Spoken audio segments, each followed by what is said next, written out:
assuming that you're coming back for round two, I know that some of you weren't here for round one. And so I do want to say that this will be really hard unless you have a really strong background in Bible. For those of you who didn't have a chance to at least watch the recording of the first session. So I know that time for questions is precious. I'm going to stop in the middle and at the end for questions. And as we did last week, if anybody has remaining hanging questions, God forbid you should wait for a whole week. So you can send those to Ari or send those to me, and I will do my best to answer them. So we are now going from the two biblical worldviews that I presented last week, the priestly worldview that's primarily in Leviticus, and what I'm calling the Mosaic worldview that's primarily in Deuteronomy. And we're seeing how those two worldviews that were redacted or edited or encompassed in the same Hebrew Bible, how those then evolved into what we know as today Pauline Christianity, right? The Christianity of St. Paul, and Rabbinic Judaism. So with that as an introduction, I'm going to be skipping around a little bit. I'm hoping that the breadth of the conversation today will help tie things together in ways that you had never thought of before. That is my hope. I really wish there was an emoji or a reaction on Zoom that had somebody going like that, because that's what I'm looking for today. Okay, here we go.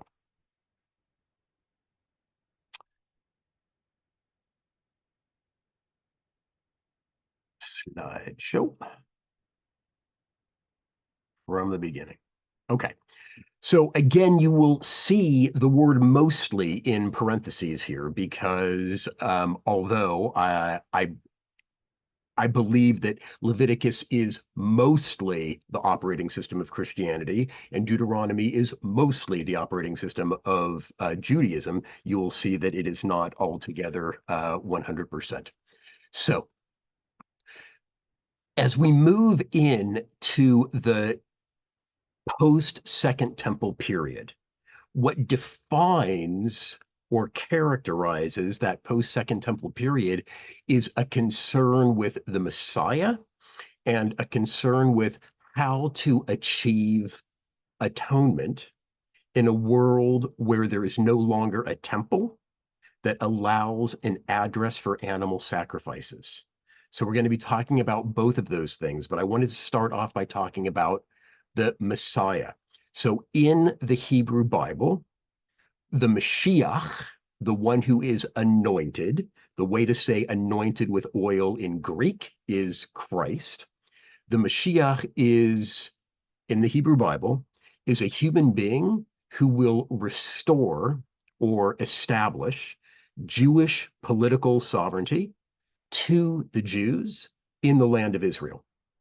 So what that means when the Romans are occupying the land is that the Messiah will somehow be responsible for getting the Romans out of town and reestablishing Jewish political sovereignty for the Jews in the land of Israel.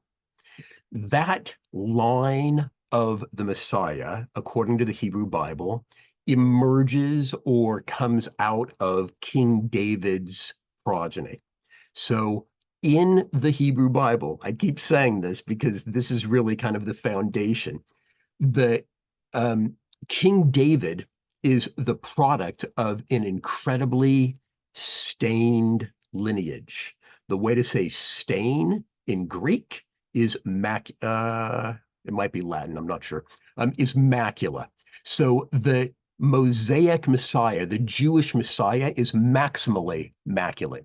So Ruth the Moabite is King David's great-grandma. She is a Moabite. Moab is somebody who the Hebrew Bible has really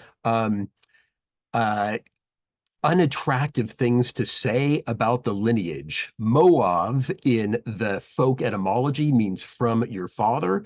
And so this Moab people, according to Genesis 19, is a product of Lot and Lot's daughter having sex when they thought there wasn't anybody else in the world. And so the product of Lot and Lot's daughter was Moab, and he is then the progenitor of the Moabite people.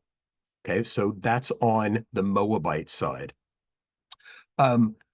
Tamar, also in Genesis, was married to one of Judah's sons. Judah, as in Judah, the tribe of Judah, and he is the progenitor of the tribe of Judah.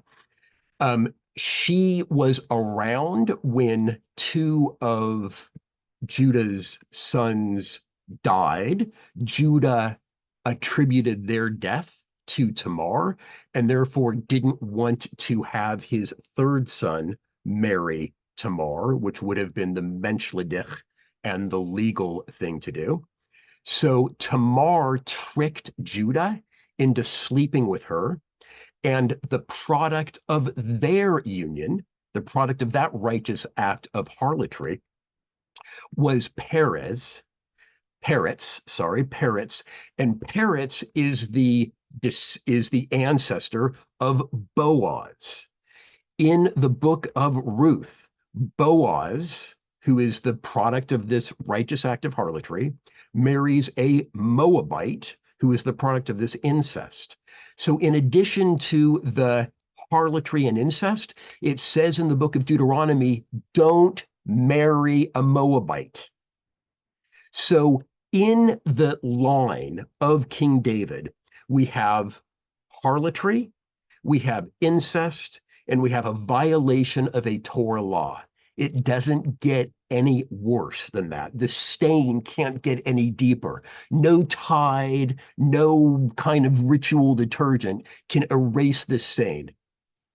And what that means is that the author of the book of Ruth, that brings these two together, Boaz and Ruth, and says that they are the ancestors of King David, who is anointed king, and it is his progeny who will be in the messianic line. It means that it doesn't matter who your daddy is, because it's not about where you came from, it's about who you are and what you do in this life. This is hugely important in comparison to Christianity. Because in Christianity, there are all kinds of efforts made, not initially entirely, but from the beginning through the 3rd century, to make sure that Jesus is an absolutely pure vessel. Okay, so let's go through that. I have Immaculate Conception for Mary. That means that Mary was born the good old-fashioned way, right? Her parents had sex. But the Immaculate Conception means that God removed the macula, the stain of the sin of sexuality, or the sin that is transmitted through sexuality, so that Mary was not stained in any way as a result of being born the good old-fashioned way by humans. So Mary is now a pure vessel, okay? She is impregnated by God. That's the virgin birth. So God impregnates the pure vessel of Mary, which makes Jesus the Son of God. So now Jesus is an absolutely pure vessel. He is immaculate, which means without stain. Okay. So here you can really see that in the priestly origins of Jesus, we have this hereditary emphasis on purity within Christianity that you don't have within Judaism for Judaism's Messiah. Okay, let's keep going now. Okay, so let's talk about original sin. Original sin only applies to human beings. Therefore, Jesus does not have original sin. He is sinless. He was born from a pure vessel, which means that he is a pure vessel. Okay. In the New Testament, the origins of this idea of original sin, that something in the Garden of Eden happened that stained Adam and Eve and all of their future progeny. The seed of that idea is in the book of Romans, written by St. Paul, who was a Jew who had a religious vision and then became a disciple and a proselytizer for Jesus in the non-Jewish community. And so that line that we have from the book of Romans is, therefore, just as sin entered the world through one man, Adam in the Garden of Eden, and death entered the world through sin, and in this way, death came to all people because all sinned through that one man. So that means that according to this understanding of human beings, as a result of having Adam and Eve as our original ancestors, we have all inherited the stain of original sin. Okay? Now, for Jews, that's not a natural reading. Judaism has ideas of original sin, but what becomes doctrine in Judaism is what we say in our morning prayers, Elohai neshama shenatata bi tahorahi. My God, the soul that you gave to me is pure. So original sin is a dogma in Judaism, is a dogma in Christianity. It's present in certain articulations of Judaism, but it never attains the status of doctrine. Forget dogma, but it doesn't even attain the status of doctrine, because what attains the status of doctrine is what we have in that consensus rabbinic book called the prayer book. And in our prayer book, human beings are born with a pure soul that God gave to us. If we stain our soul, that's on us, not on our parents, because the book of Deuteronomy says you're not going to hold the children responsible for the sins of the parents, and vice versa. And God has provided a means, a mechanism for when we stain our souls to get rid of that stain, to become at one with God. And the way to say at one is to atone. Okay? All right. In the Gospels, there is this scene that's really interesting, and it's a little bizarre. So it is Erev Pesach, right? It's the day before Passover, and Pontius Pilate, right? Pontius Pilate, who is kind of the Roman representative in not Palestine. Palestine doesn't exist yet. In Israel, right? In the land of Israel, in Judah. He, according to the Gospels, we have no record of this historically, but according to the Gospels, he says, okay, it's holiday time. I'm a good guy. I'm going to release a prisoner. Would you like me to release Barabbas or Jesus? And so the crowd, according to the gospel, says, no, no, no, don't release Jesus. He's a troublemaker. He's a rabble rouser. Release Barabbas, right? Who was arrested for murder. So Barabbas goes free. Jesus is eventually killed through crucifixion, a Roman death. Okay.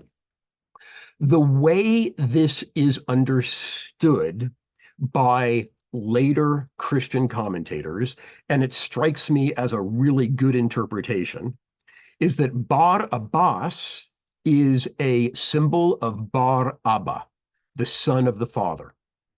Bar Abba, right? Bar mitzvah, Bar Abba, the son of the father, of Adam and all of Adam's human descendants, right?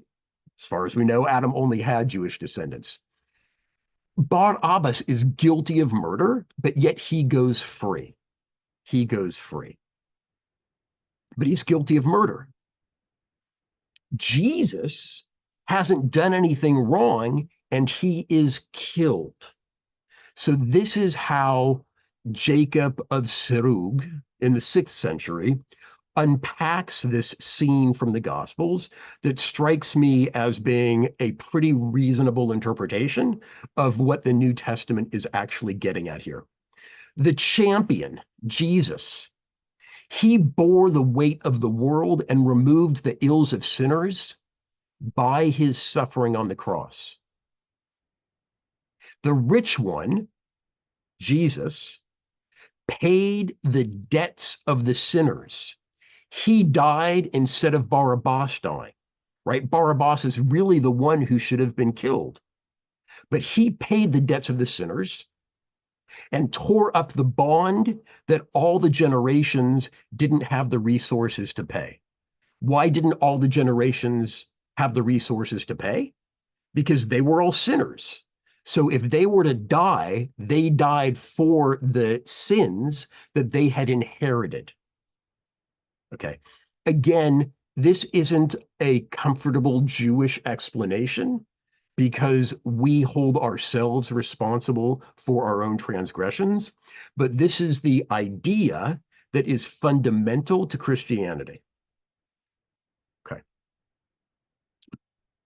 Little bit of a shift here before we get back to Jesus and Jesus's relationship to Christians.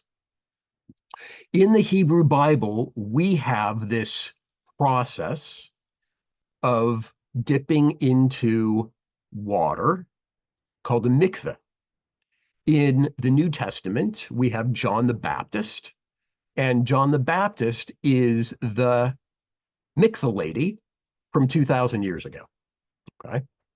What is the mikveh? After a period of time, after having come into contact with ritual impurity, ritual impurity, one dunks in a mikveh, and their status, you can't see any change. You can't see any changes in the person, but their status goes from being ritually impure, and I'll tell you what that means in a second, to being ritually pure. If you're ritually impure, it means that you can't go to the altar, the sacrificial altar, and offer an animal sacrifice.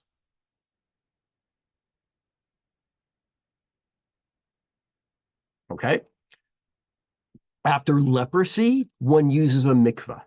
The high priest uses a mikveh on Yom Kippur to enter into a higher level of purity. When we go into the New Testament, we see that Peter, who is one of the disciples, says, repent. That's important, right? You don't always hear that about baptism, but repent and be baptized, every one of you, in the name of Jesus Christ. Why? So that your sins may be forgiven. Okay. So that your sins may be forgiven.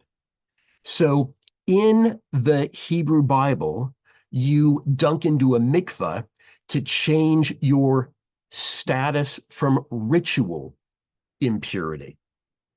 What's changed in the New Testament is that you go into a mikveh, you baptize to change your status of moral impurity. And now we're going to talk about how that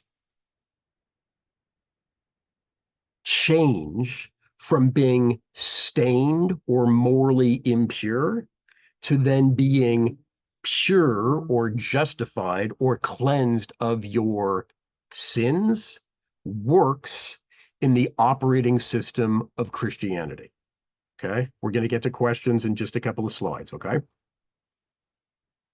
so this is the book of Hebrews. It's not the book, the letter to the Hebrews. It's in the New Testament. The New Testament is made up of stories about Jesus's life. Those are called the Gospels, and then letters to different communities around the world. Those are called epistles. The epistle that deals most with this idea of vicarious blood atonement, which is what we have all over the Hebrew Bible, centered in the book of Leviticus. right? Leviticus is all about sacrificing animals, and by their death, it atones for the transgressions of whoever is bringing the sacrifice. So in this book, Jesus is being depicted, Christ, right, the Messiah, is being depicted as the high priest. So he's the high priest, and that's on Yom Kippur, the one who cleanses the sins of the entire community. How does Jesus do it? Jesus sacrifices his own self. He doesn't deserve murder, just like the animals don't deserve to be murdered. And through his death and through his blood atonement, now I'm on verse 15, he has died as a ransom to set them free, meaning all humans, from the sins committed under the first covenant, the sins that were created during this period when what the New Testament calls the Old Testament is in operation, and nobody was able to completely live in a sinless fashion. And now he talks about the blood. In fact, the law requires that nearly everything be cleansed with blood, and without the shedding of blood, there is no forgiveness. Without the shedding of blood, there is no forgiveness. That, my friends, is Leviticus. So when I say that Christianity is Leviticus, this is one of those very clear instances where you see the connections. Last verse, Christ was sacrificed once to take away the sins of the many. And he could be sacrificed once to take care of the sins of the many precisely because he didn't deserve to die. So he got all this credit for dying, and he used that credit to pay off the debts of every other human being who did have the debt of sin. And that's how the New Testament talks about sin, because that's how the rabbis talked about sin. So in Romans, you have, but I, Paul, right, not Jesus, I, Paul, am of the flesh, sold into slavery under sin. If somebody's sold into slavery, what do? You redeem them, right? You bring them out of slavery. And so the way to bring people out of the slavery of sin is to pay their debt, to die on their behalf. And what we have in one of these other letters, one of these other epistles, is that Christ erased the bond of indebtedness that stood against us. Every person, as a result of original sin, had a bond of indebtedness against them, that the only way they could pay was through their own death, not just in this world, but in all future worlds, in the world to come, in heaven. But if Christ paid our debts, that means that we no longer had an outstanding debt or an outstanding bond. And so when we died, we were then justified in a life of eternal companionship or communion with God in heaven. Okay, getting there. Now, when you baptize yourself, or when one is baptized, it takes away that original sin. But what about all the other sins that you engage in after your baptism? That is the function of the Eucharist. The Eucharist goes back to Jesus's Last Supper in the New Testament, where Jesus says about the bread and the wine that this is the body, and this is my body, talking about the bread, and this is my blood, talking about the wine. And that then becomes the mechanism or the ritual or the sacrament that allows people to refresh their purity by merging their sinful nature with Jesus's pure nature. Okay. This is also where you get the term hocus pocus. We talked about abracadabra last time. I create as I speak. Hoc est corpus. This is the body. This is what the priest has to say to the bread, right? About the bread that changes it's invisible, just like the status of the ritually impure person becomes pure through the mikvah. The essence or the status of that bread changes. You can't see any difference, but it changes when a priest says specific words over the bread. Okay, I'm giving you a few quotes here to tell you how the Christian community, and then a scholar at the end, understood and explained the Eucharist. Eucharist is the communion, is the host, right? God's food. Explicit invocation to the Holy Spirit transforms the essence, it should be of bread and wine, into the blood and body of Christ. This is what Cyril of Jerusalem says. You have learned with full assurance that what looks like bread, despite its taste, right? If it looks like bread and tastes like bread, don't think that it's bread, because after the priest says these words, it's not bread, but Christ's body.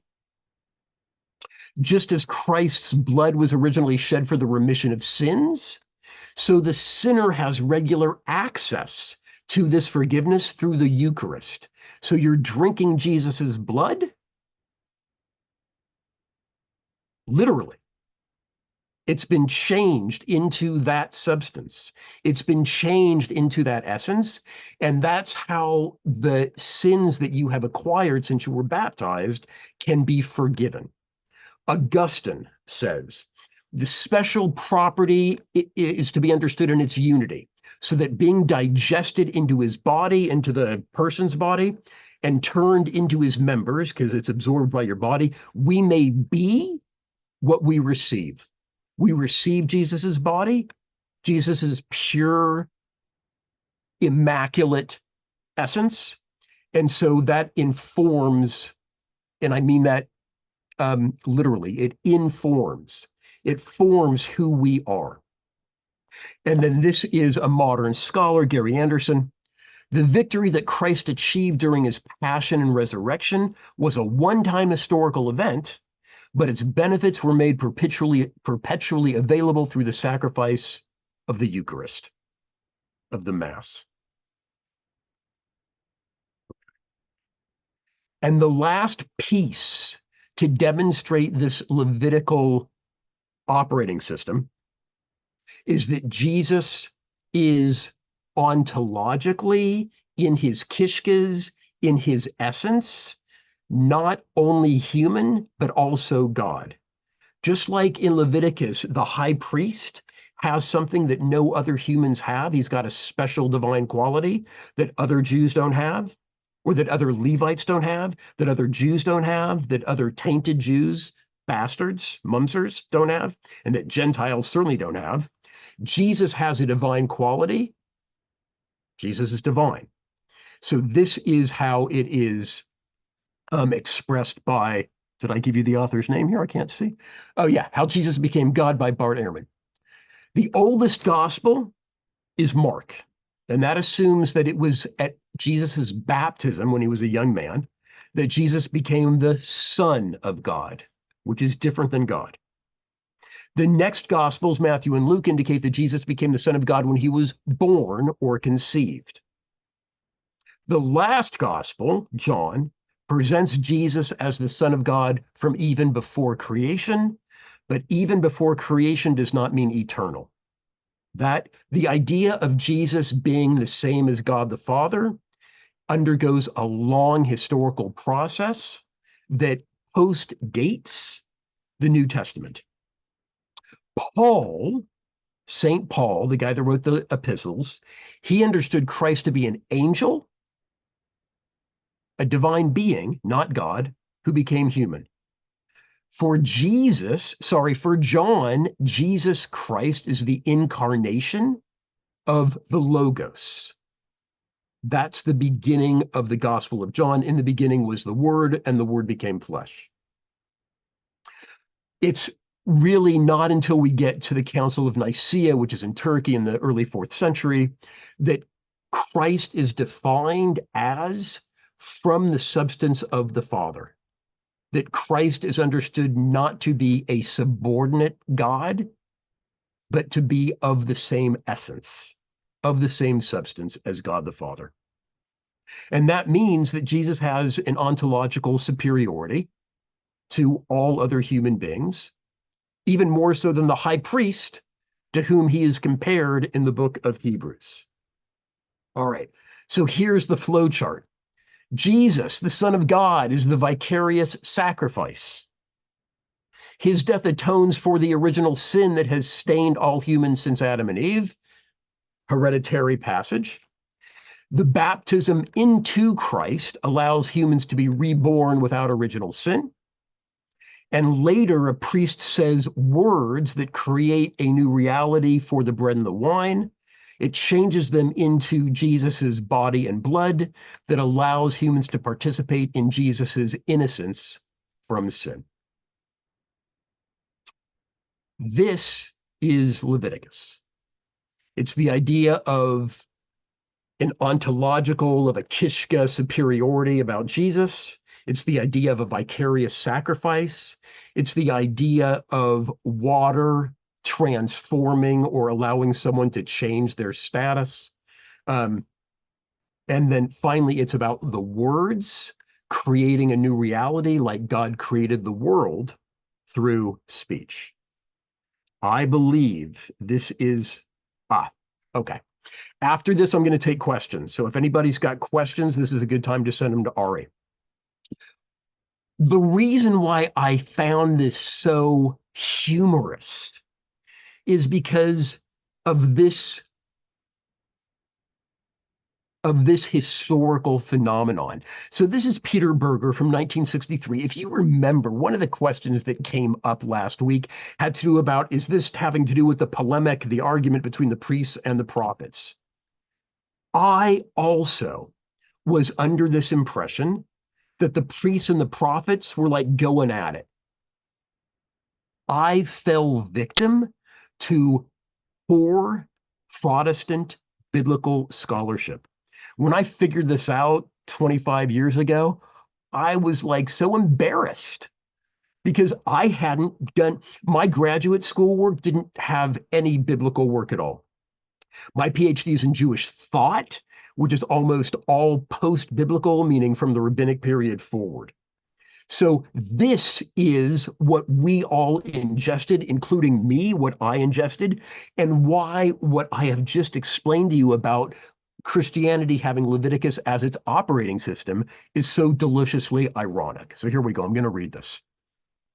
Developed by 19th century Protestant scholarship, Germans, an image of the Old Testament prophets had so successfully filtered down to the religiously interested laity, including me, that it's quite difficult for anyone ever subjected to a Protestant Sunday school to think in other terms. One of the stereotypes connected with this image is the notion of the prophets as opponents of the priests. That's what I thought too. Brave individualists defying the religious authorities of their times. And then this is where it hurts.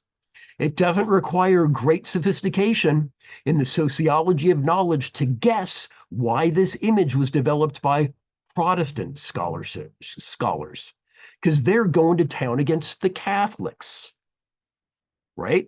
So the prophets are their heroes, and the priests representing Catholicism are their opponents, their antagonists.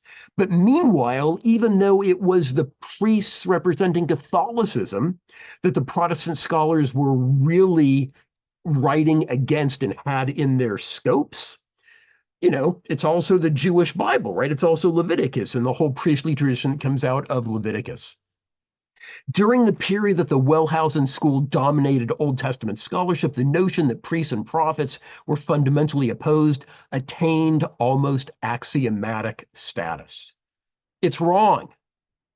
And scholars have had this information available to them since 1963.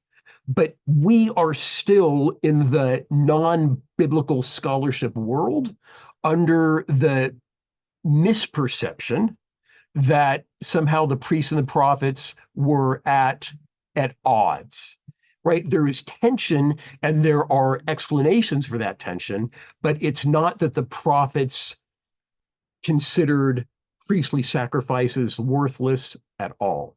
Okay, there's other explanations for that now most Bible scholars have accepted. Okay, this is a good time for me to stop and take any questions. We need that emoji now with the blow the mind thing. Yeah, because I think you've Okay, given us all. I'm so You've glad you taken said that. us Thank on you. an adventure into a rabbit hole. And for some of us, really explained Christianity in a way that we haven't thought of it. Certainly, how it's tied into Leviticus. So, a few questions. Number one is people have asked, please share the PowerPoint so they can figure this out after the program, which we'll do in a follow-up email, I assume. Number two, confession, which I assume is vidoi. How does that fit into your baptism Eucharist description? Okay. So confession is really important in the Day of Atonement. And in Leviticus 16, it says that Aaron placed his hands on the scapegoat, the goat that escaped, and confessed all the sins of Israel. Now, we don't really have any indication that all the Israelites confessed to Aaron. So confessing the sins of Israel must have been a kind of general universal Catholic with a small c, kind of blanket confession. That's the only kind of confession that you have in the Bible. It gets developed by the rabbis. It gets developed by the rabbis in terms of Yom Kippur and what we need to do in order to attain kapara, atonement for us. But we don't ever in Rabbinic Judaism or in the Bible, we don't ever confess to someone else unless we've committed a transgression against someone else. Then we need to say, I'm really sorry for what I did. How can I make it up to you? Okay. And it's probably going to be more than this, or saying Hail Marys, or doing whatever kind of penance a priest will have you do. But the priest can absolve you of your sins, right, through that kind of confession. And that confession absolutely goes back to what we see in Leviticus 16 with Aaron placing the sins on this goat that then goes out of the community and takes the sins away.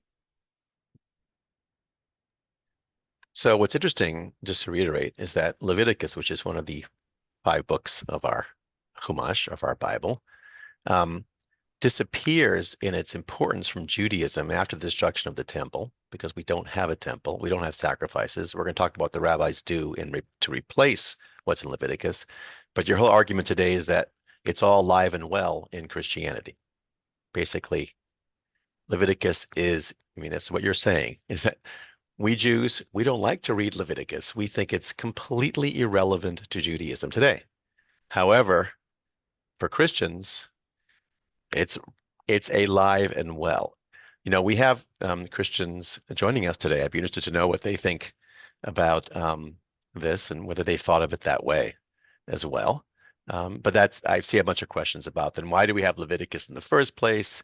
You know, gosh, this what happened, but you had to destruct. I mean, again, going back to principles, the destruction of the temple led to different responses, rabbinic responses. Christianity is a response to the destruction, and you showed us how they responded to Leviticus. So thank you. You use the word passion in the context of Jesus, and people ask, can you describe what you mean by that? I think I mean the suffering. So Jesus suffering on the cross. So that for some patristic, for some early church fathers, the death is one kind of atonement, but the suffering that was involved in the death is called the passion. I think passion, its root just means intense feelings. That was a different kind of atonement. So the way crucifixion works is that the person actually is strangled.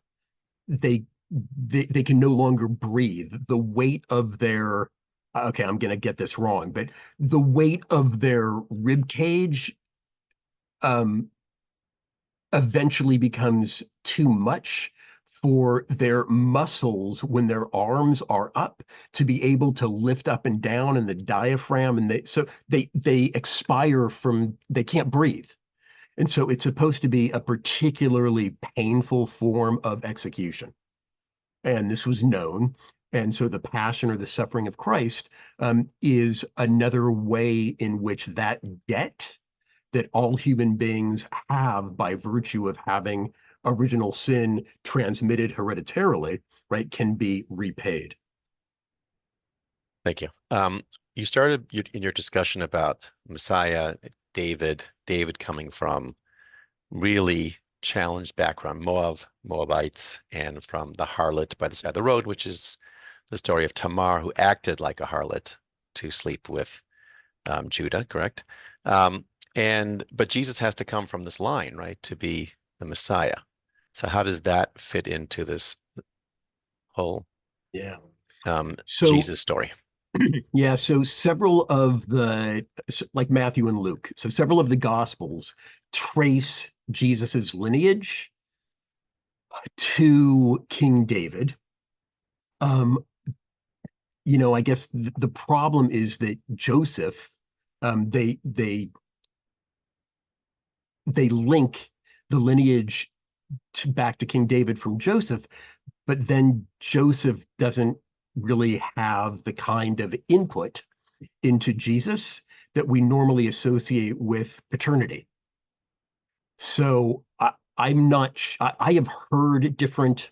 I'll tell you what I remember hearing, and this is before I was all that interested in this topic, so it goes back a ways.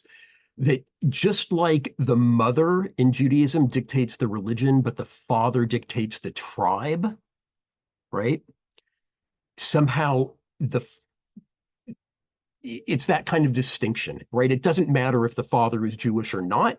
If the mother's Jewish, the offspring is Jewish, according to Jewish law, rabbinic law. So what I remember hearing on the radio that Rebecca was begging me to change, and I was like, no, no, no, this is so interesting, is that somehow Joseph's lineage to King David was still able to transfer to Jesus, even though he didn't have the biological input that one normally associates with paternity. Great, thank you. Yep. Before we move on, and we had other notes, but I think we got to some of the questions. Okay. Something I learned, which I didn't know, but apparently was obvious to our guide when we were in Spain and we saw Santa Anna everywhere.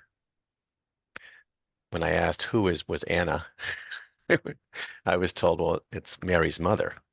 And I said, okay, well, I didn't. I would really call her focus Hannah, on. but yeah. Right. So then I said, well, what was her Hebrew name? They said it was Hannah. So I said, you mean like Hannah? And they said, yes. So I said, so, I live in Orange County, California, and Santa Ana is right down the street. So you're telling me that's really Bubi Hannah? And they said, yes. So now just whenever I see Santa Ana, I think about the grandmother Hannah. Yeah. And it ties into my Judaism as well. It had nothing to do with, I don't think, with Leviticus or something.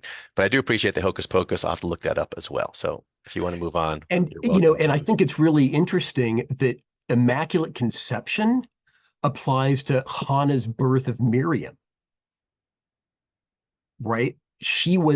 Mary was immaculately conceived without the stain. Jesus also had Immaculate Conception, but what is distinctive about Jesus is that it was a virgin birth. Okay. Here we go. Back to it. Just one note from Kathleen, who's a Roman Catholic. She says nothing presented has been a surprise so far to her, except for the tie-in with her faith coming from the book of Leviticus. So, except for my whole point. Right. And so this, I think it's interesting. And so let me just say, 3 words about this is that I'm not a Bible guy. I'm not really a rabbinics guy. I'm a generalist in Jewish thought. And if I've learned anything since I've been teaching this material over the last 6 years, is that one of the drawbacks of having experts in increasingly narrow fields is that the ability to see connections between Bible and rabbinics and medieval Judaism has suffered. Because like I it's not false modesty. I'm no great scholar, but I'm a generalist and I take pride in being a generalist. My wife is a pediatric gastroenterologist. And she tells me just how much respect she has for good GPs, for good pediatricians, because they have to know a lot about a lot in order to make the kinds of connections to give the referrals to their patients. And so that's how I see myself. I'm a generalist in Jewish thought. I don't have the depth on so much, but I can handle the breadth. Okay. We are now going to the rabbinic world. Okay. I love this quote. Better a learned mumser than an ignorant high priest. I mean, I think that says so much, that we're not about who your daddy is, right? Who your daddy is not completely irrelevant, but when it comes down to it, we would rather have a learned person of tainted ancestry than somebody who has the highest ancestry but is an ignoramus.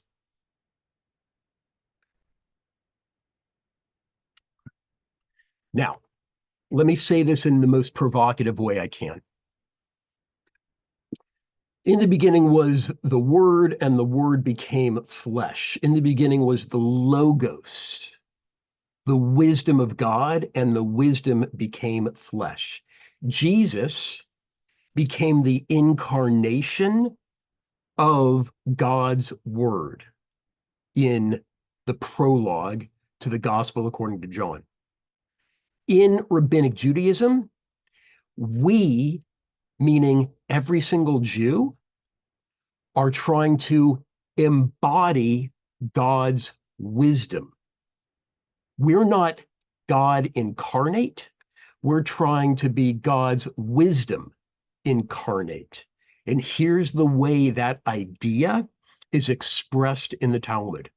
Rabbi Simlai said there are 613 mitzvot in the Torah, 365 no-nos, and 248 yeses, which correspond to the number of days in the solar year and the number of body parts, which means we're supposed to be walking Torahs 24/7.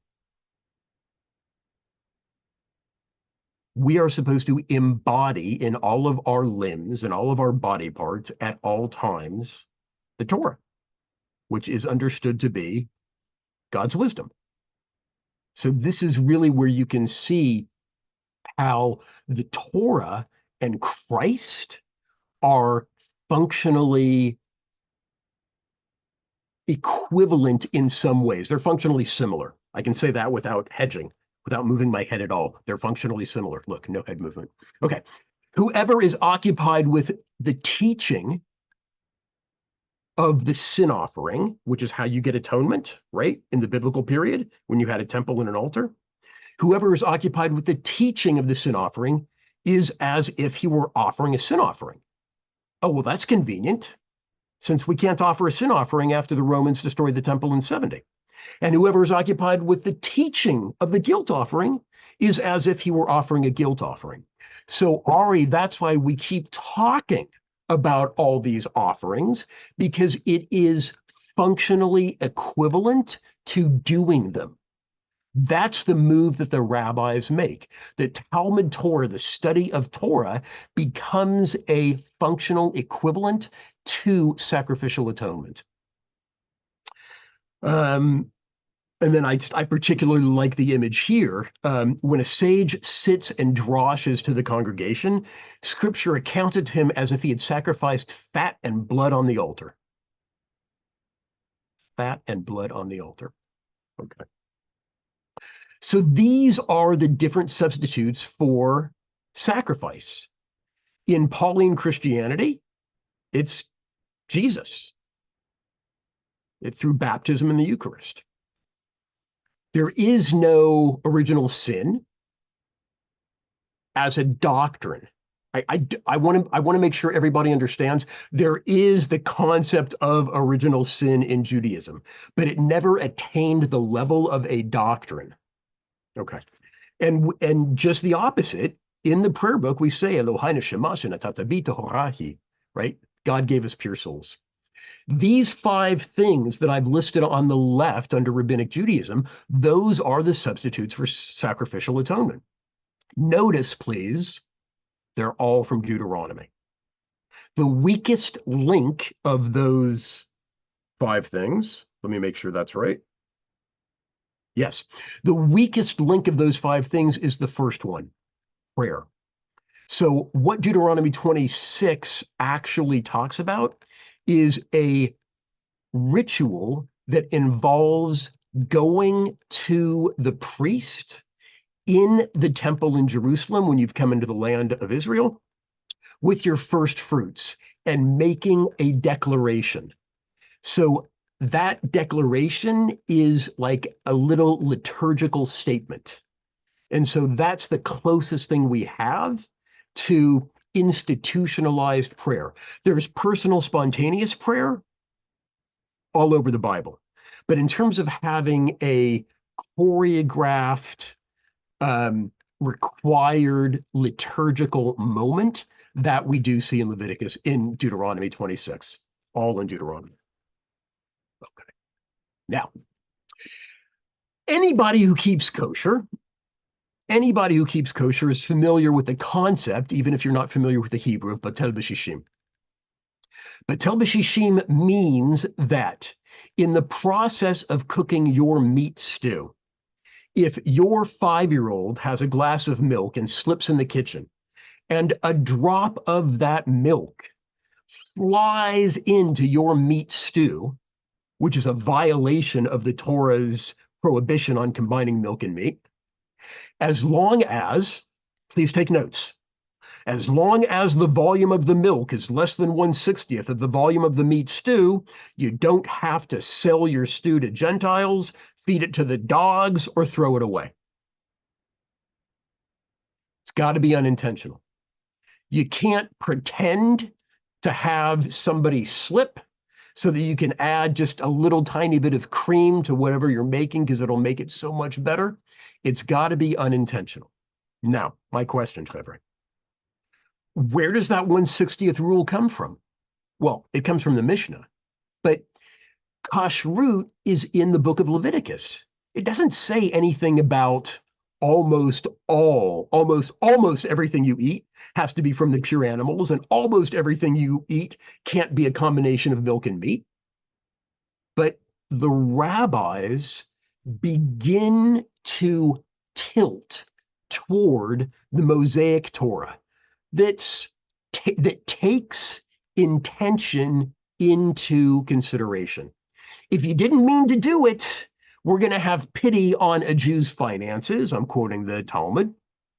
And we're not going to make you get rid of it, especially if it's like 5:50 p.m. on Friday evening and Shabbat comes in 10 minutes. And if you can't eat that stew, you're going hungry, right? The rabbis were much more practical than the priests in many ways, not always. But what's so interesting for the purposes of my talk today is that we have the priestly point of view preserved. And so it says the Tosefta isn't a book that Ari's lecturers probably talk about all that often. But the Tosefta is kind of like a parallel version of the Mishnah that has a lot more stuff in it. And one of those things that the Tosefta has, so again, this is from the 3rd century, very early. Something in the Tosefta that was preserved is a law that says if a forbidden piece of meat that was mixed up with other pieces of meat that are kosher, even if the ratio was 1 to 1,000, it's all forbidden. In rabbinic law, it's not forbidden. And so you see that there's this purist philosophy or metaphysics or operating system that is preserved in this particular Tosefta, in this particular tradition. My research seems to corroborate the idea that the Mishnah, which is what we use far more than the Tosefta, that the Mishnah tends to be more Mosaic and the Tosefta tends to be more Levitical or more priestly.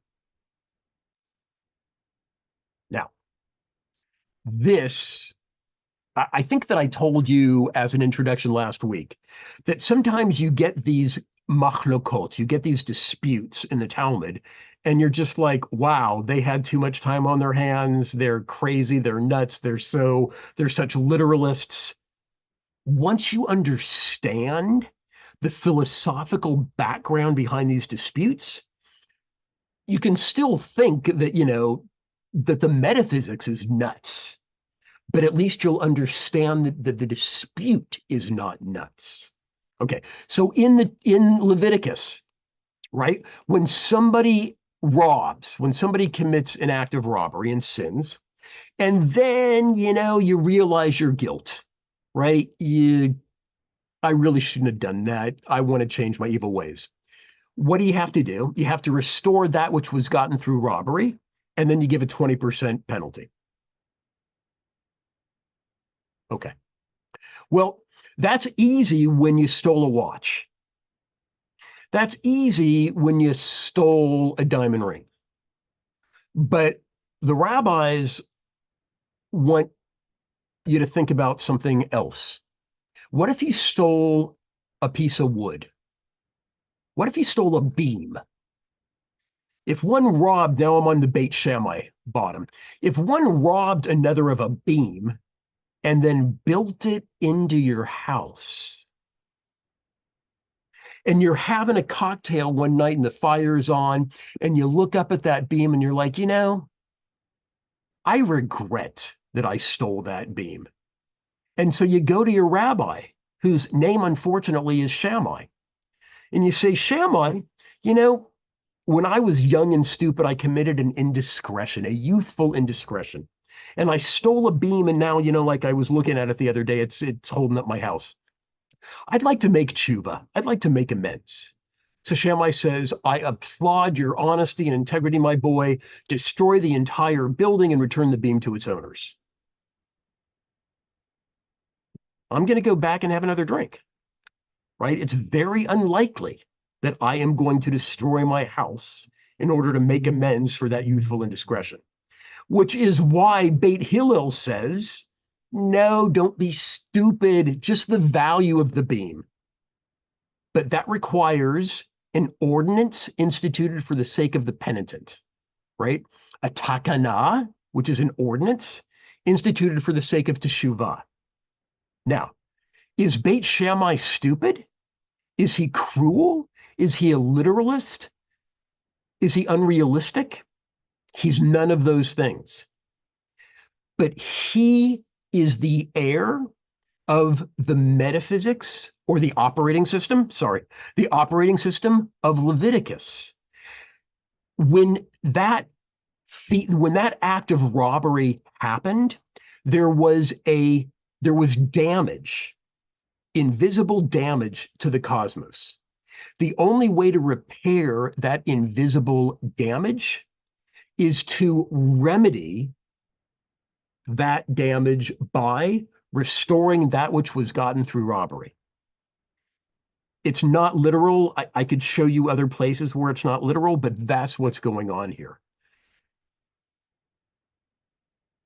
There's no other way, according to Shammai's worldview, for it. It's not about atoning for the person.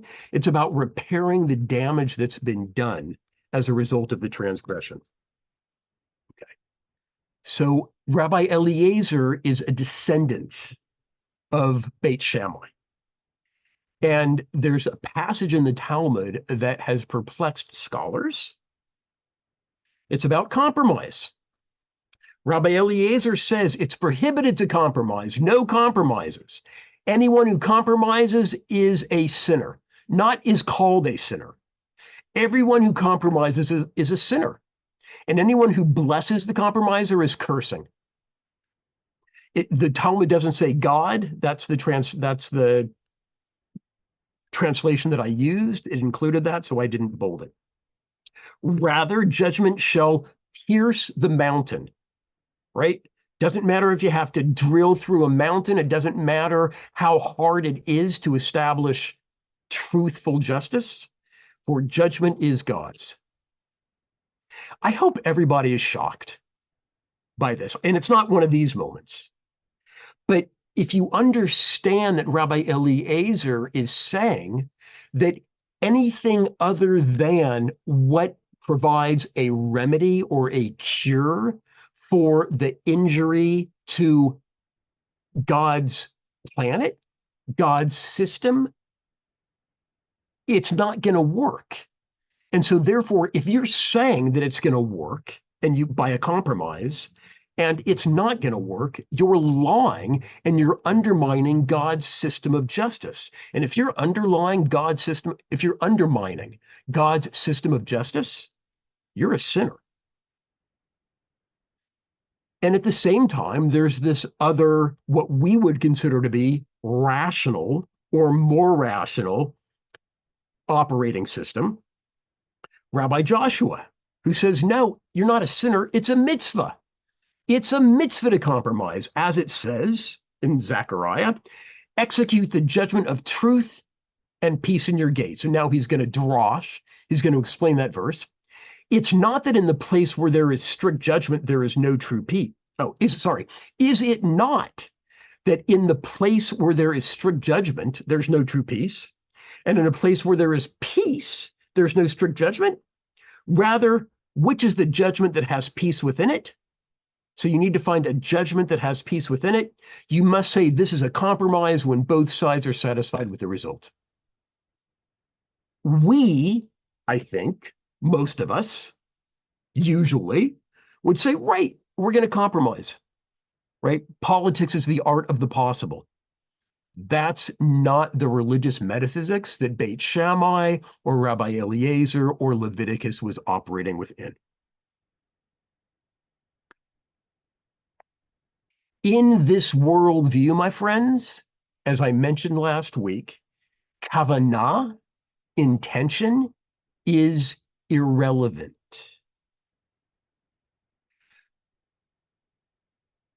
Deuteronomy is Judaism?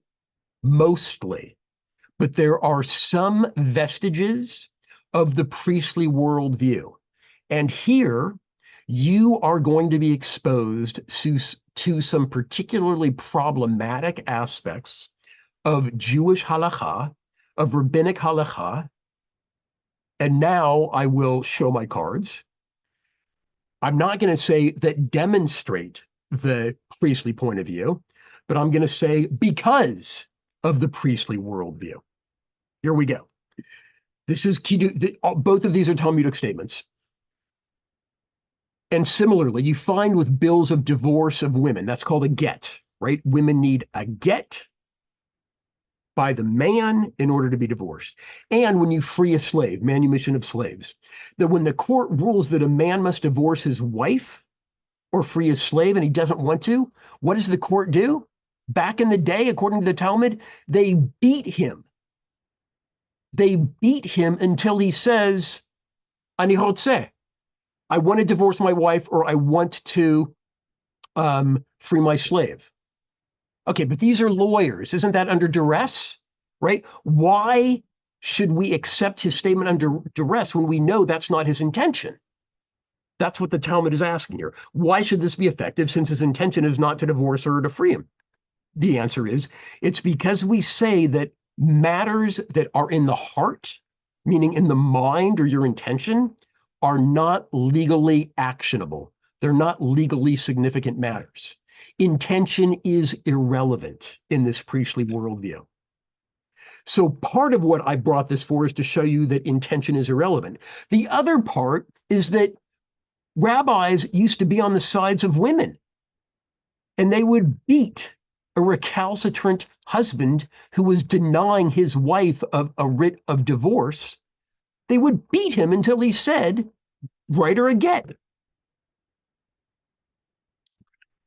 So intention is irrelevant, and just like the hocus pocus, certain words work and other words don't, regardless of intention. The sages taught, if a husband made one of the following statements with regard to a bill of divorce, right? He writes his wife out a get.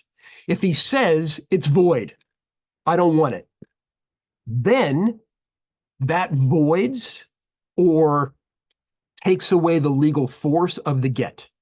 But if he says it's invalid or it's not a bill of divorce, even though he meant to invalidate the divorce, because he says it's invalid, he hasn't said anything. Because when he says it's invalid, it's not invalid. He might want to invalidate it, but the get, the document that he wrote, is a bill of divorce, and it is valid. So he has to say the legally appropriate, legally efficacious words in order to invalidate the get, the writ of divorce. Otherwise, he has said nothing, because intentions are irrelevant in the priestly worldview. Okay, is this the fun one? Yes, this is my funnest example. Okay, so this is all about priests, and I just want to remind you that by the time this was written, people weren't giving priests taxes or tithes because there weren't priests around who were operating the sacrificial system in the temple. But it doesn't mean that they weren't explaining the laws around priests. So, a woman, the wife of a priest, who has eaten the food that is given to a priest, called truma, and while she's eating, somebody runs in and says, hey, your husband just dropped dead. That means that she's not the wife of a priest anymore. Or, hey, this is your get. Your husband just divorced you. That means she's not the wife of a priest anymore. And similarly, a slave of a special priest who was eating special priesthood, and he was told that his master freed him. What's the law? Rabbi Eliezer, the guy who's from the Beit Shammai school, obligates him to return the amount plus a 20% penalty. In other words, from the time that the priest's wife was divorced or widowed, she has to return that amount plus a 20% penalty.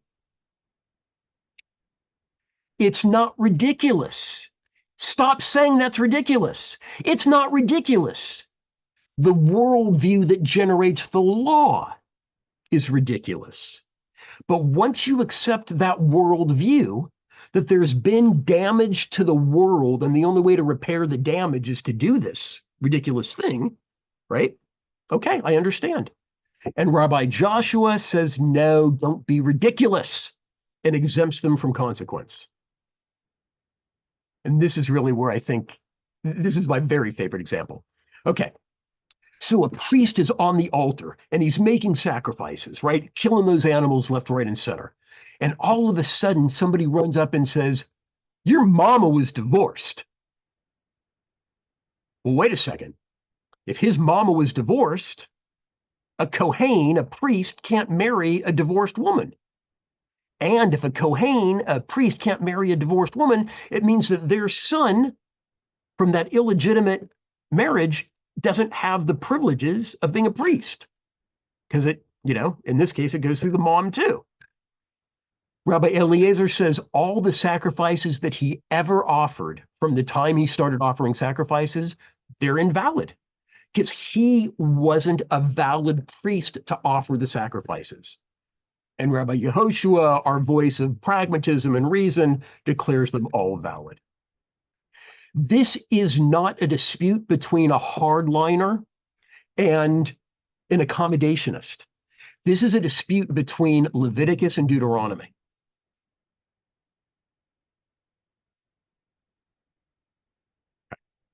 Now, this is so interesting because what we see is how the rabbis who inherited both Leviticus and Deuteronomy, right? It's all in the Torah. They blended them together certain times. Sometimes they came out with a Deuteronomy law, a Mosaic law, sometimes a priestly law. But here we see that sacrifices in the rabbinic world all of a sudden require intention. They didn't require intention in the biblical world. So this is a scholar, Howard Eilberg Schwartz. The Mishnah has turned the Bible's theory of priesthood on its head. In Leviticus, the priests play the definitive role in the sacrificial system.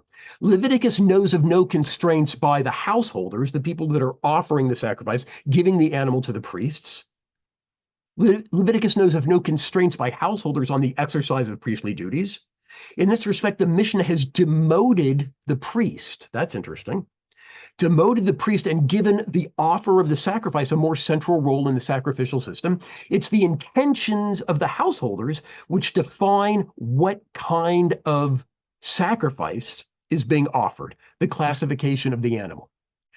And it's not only the intentions of the person offering. I'm saying the sinner, but they might not always be a sinner. In Leviticus, the validity of the sacrifice depends in the validity of the sacrifice, not the classification of the animal, but the validity of the sacrifice, depends entirely upon the priest's actions, not upon the intentions he has in mind. That's in Leviticus. As long as he performs the sacrifice according to the prescribed procedure, the sacrifice is valid. He spoils the rite only if he does something improperly. What Howard Eilberg Schwartz goes on to say is that in the rabbinic model, if he thinks of the wrong kind of sacrifice that he's actually offering, it invalidates the sacrifice. He doesn't have to say anything to anybody. If he thinks that what he's doing is a goodwill offering when it's really a guilt offering, that has invalidated the sacrifice. Now, if the sacrifice is dependent, if the validity of the sacrifice is dependent upon the intention, that has implications for prayer. So in the Mishnah, if somebody intends to say or to offer a burnt offering, but when he says it, he says peace offering, he has said nothing until his heart and mouth are at one. In other words, what you think and what you do in order for the rabbinic sacrifice to be valid has to be the same. That then gets transferred to prayer. So this is the example that's used in the Mishnah about having kavanah or intention in prayer. One who was studying, and you happen to be reading Shema Yisrael Adonai Eloheinu Adonai Echad, you happen to be reading that portion of the Shema, and what a coincidence. This also happens to be the time that in prayer, you're supposed to say the Shema. So if, according to the Mishnah, if you focused your heart, right? If you had intention, your heart is your mind. In the Bible, heart is not the seat of emotions, it's the seat of intellect. If you focused your mind when you were reading the Shema to fulfill the obligation of prayer, then you have fulfilled the obligation of prayer. But if you were just reading the Shema and you didn't think about fulfilling the obligation you have to pray, then you need to go back and pray.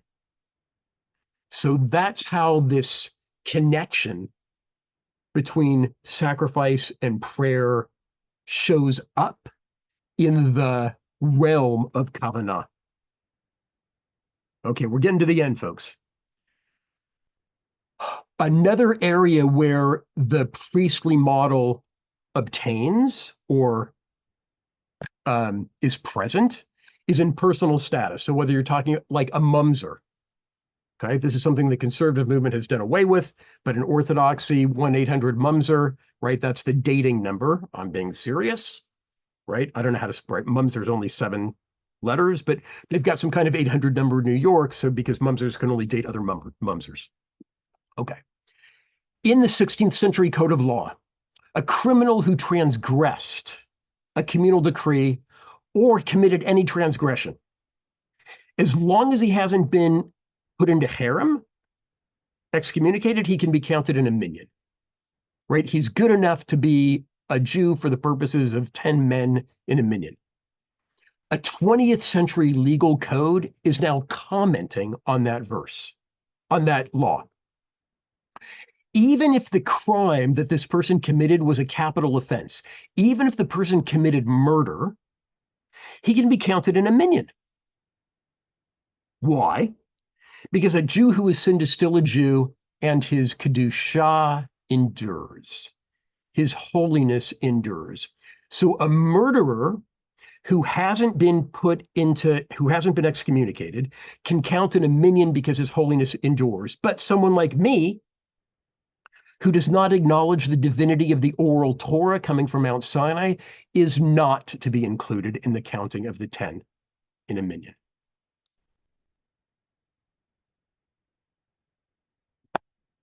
And this wraps it up, and I'm going to take questions. So we do have vestiges of the priestly Torah in Rabbinic Judaism.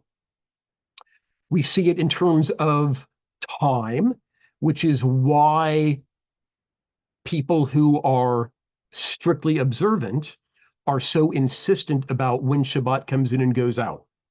Because if they blow it, there is the priestly understanding that there has been damage done to the cosmos.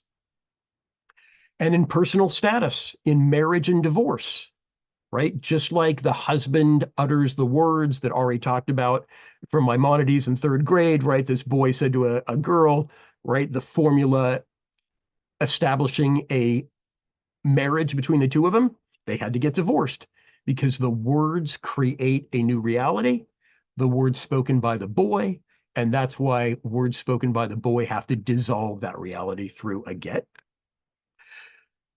This hierarchy that we see, especially in the ultra-Orthodox community, and especially in Israel, amongst the ultra-Orthodox community, of there being a hierarchy of Jews and non-Jews, comes out of this worldview.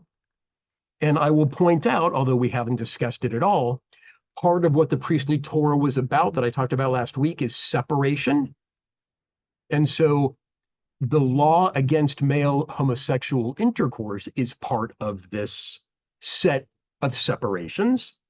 And so the conservative movement has done away with it, mostly, for moral reasons. But that's why it's still on the book in the most observant Orthodox communities, because it is part of the priestly Torah. It's part of the Torah. Okay. I believe that is it. I am happy to take questions. I think we're in overtime, so we may have to hold off on some questions. I will point out that someone mentioned that you just showed us how remnants of Levitical Judaism is in Mosaic Judaism, and they pointed out that also there you can see Mosaic Judaism in Christianity, correct? Because there's a whole issue of intentionality in Christianity. In a way, intentionality is more important than the act.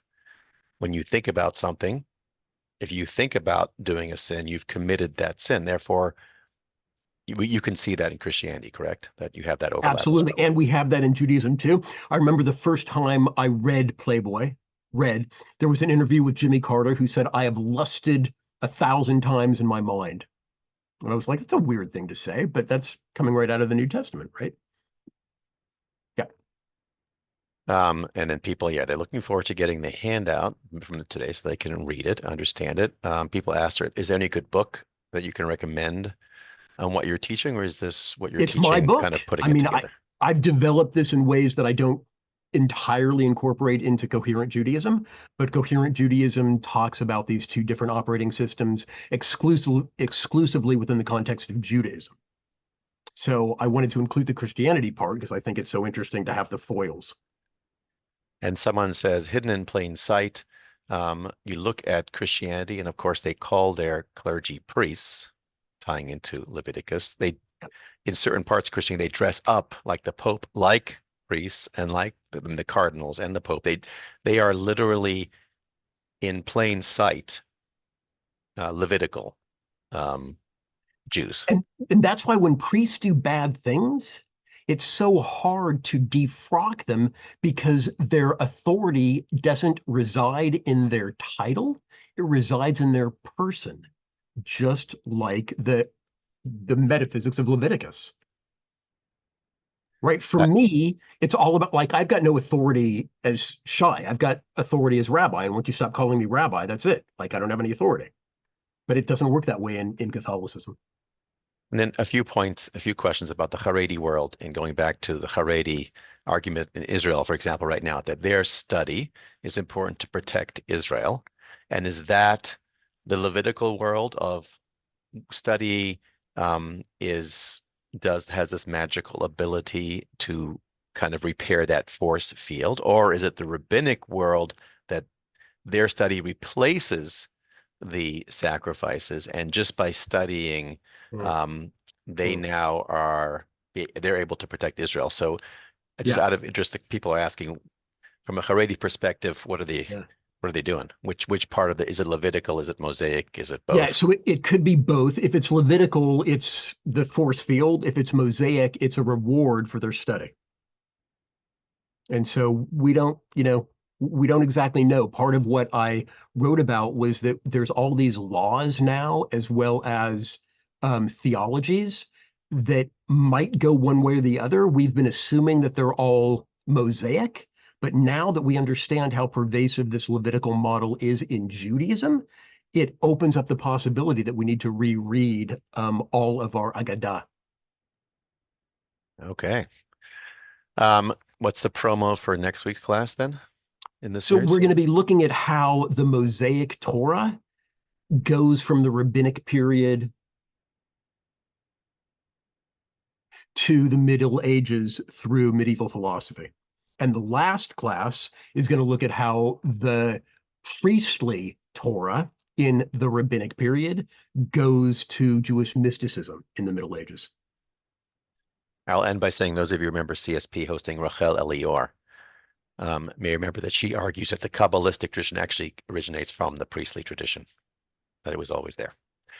So with that, I want to wish everybody a Shabbat Shalom in advance. Thank you for joining us on this adventure into learning.